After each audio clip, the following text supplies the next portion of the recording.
A bipartisan framework bill to fund the government and avert a shutdown hasn't been the slam dunk that Speaker Johnson had hoped for. Now, a main sticking point has been aid for farmers. And joining us right now is Jake Sherman, co-founder of Punchbowl News. He's also a NBC and MSNBC political contributor. Good morning to you. We always say, I don't know. Do we know how the movie plays out and it just goes to the 11th hour? And then there's a deal, and that's what the movie is? Or does the movie take a different twist this time, Jake? The movie is going to take the same twist as it always does, but it's just a tortured movie that you want to run out of the theater with a bag on your head.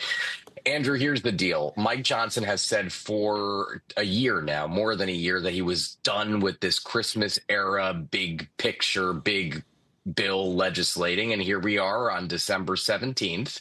And the government shuts down on December 20th, and we have nothing to show for it. Now, Johnson is trying to get an economic aid package for farmers, and Democrats don't want that, and they are holding him hostage for it, as Republicans would do to Democrats if there was something that Democrats wanted and Republicans didn't. Listen, at the end of the day, this shows to be a few things. Number one, it shows how difficult it is to change Washington. The more things change, the more they stay the same. And number two, we're going to be back in this place on March 14th with an all-Republican Washington, with expectations extremely high, with Donald Trump trying to pass a very large and ambitious agenda. I think we're going to see a lot of difficulty there as well. Okay, so, let's walk through this. What do you think this farmers issue, the true sticking point now? What gets it over the hump? And then let's talk about 2025. So what I'll get it. First of all indications. I talked to Mike Johnson late last night before I left the Capitol when he was on his way out. He thought the bill could be filed last night. I think it will be filed today. Once they have a deal in place, God, they better hope it's filed today. But once they have a deal in place, takes a while to turn that into legislative text and then to get that on the floor. So all indications is that we're going to have a bill, and Mike Johnson better hope he has one in the next 2 hours before he goes in front of all Republicans to present this bill. That's number one.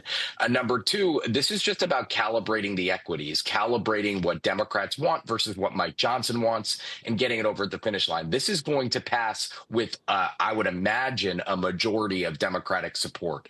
That's the way things go in the Capitol. Republicans have no ability to get things over the finish line on their own, especially in the House of Representatives. And this leads us to 2025.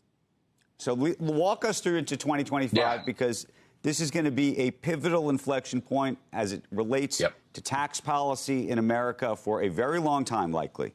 And I'm just curious whether you think that the Republican Party is 1, 2, 3 different parts. Do they stick together? Do you think tax rates actually go down when people are going to argue that it's not going to generate more revenue? What do you think is going to happen here? I think this is the question, obviously, Andrew, of the next 6 months or so. So you have to remember, in 2017, when Republicans passed TCJA, the tax cuts that Trump passed in 2017, 13 Republicans voted no, 13. Now they have a 1-seat margin, meaning if they lose 1 vote, the bill does not pass.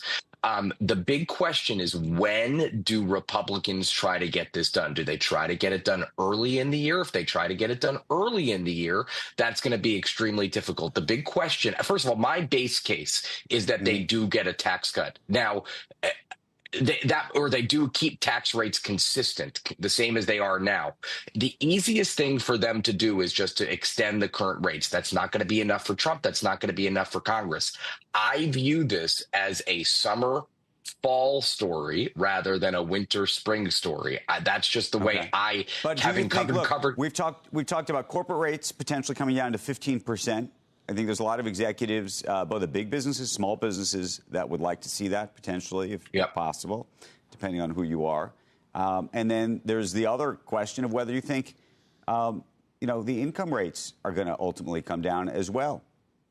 I don't think that the corporate rate will get to 15. I don't think the corporate rate will get to 15 when Trump has also promised to cut taxes on I can't. I don't even have enough time to tell you all the taxes Trump has promised to cut: Social Security, tip wage, first responders, people living abroad, and then you have the SALT question, the state and local tax deduction question. All of these things add up to money and add up to big money. So I think they're going to have to get to choosing very soon. And the longer it takes for them to choose a path forward, the more difficult it gets as you get closer to the end of the year.